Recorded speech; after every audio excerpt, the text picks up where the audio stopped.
Police commissioner sir Surat શહેરની સૂચના અનુસાર સાયબર ક્રાઇમ સેલ દ્વારા ચાલુ વર્ષમાં અને પાછલા સમયમાં પણ સુરત શહેરના નિવાસીઓ સાથે જો કોઈ પ્રકારનો સાયબર ક્રાઇમ ફ્રોડ થયેલો તો તે અંગે એફઆઈઆર નોંધીને જે કાયદેસરની કાર્યવાહી કરવા સૂચના અપાયેલ તે અંતર્ગત કાર્યવાહી કરતા સુરત શહેરના નિવાસી એક સિનિયર સિટીઝન સાથે પોલિસી ફ્રોડ થયેલ જે બાબતે સાયબર ક્રાઇમ સેલમાં એફઆઈઆર નંબર 15 નોંધવામાં આવેલ હતી. સદર જે ફ્રોડ છે પોલિસી ફ્રોડ ઘણા લાંબા સમયથી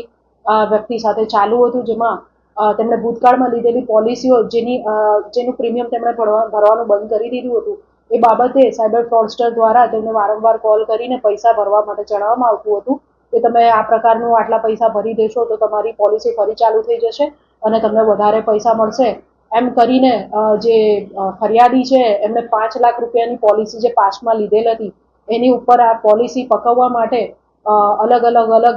બેંક એકાઉન્ટોમાં પૈસા જમા કરાવીને 21 લાખ રૂપિયા જેટલી મોટી રકમ સાયબર ક્રિમિનલ્સ દ્વારા તેમની પાસેથી પડાવવામાં આવેલ હતી.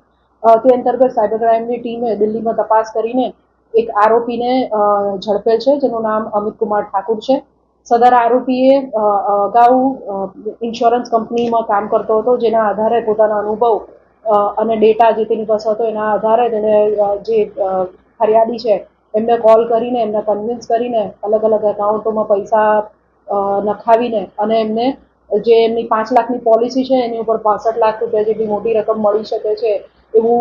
લાલચ અને આપીને અને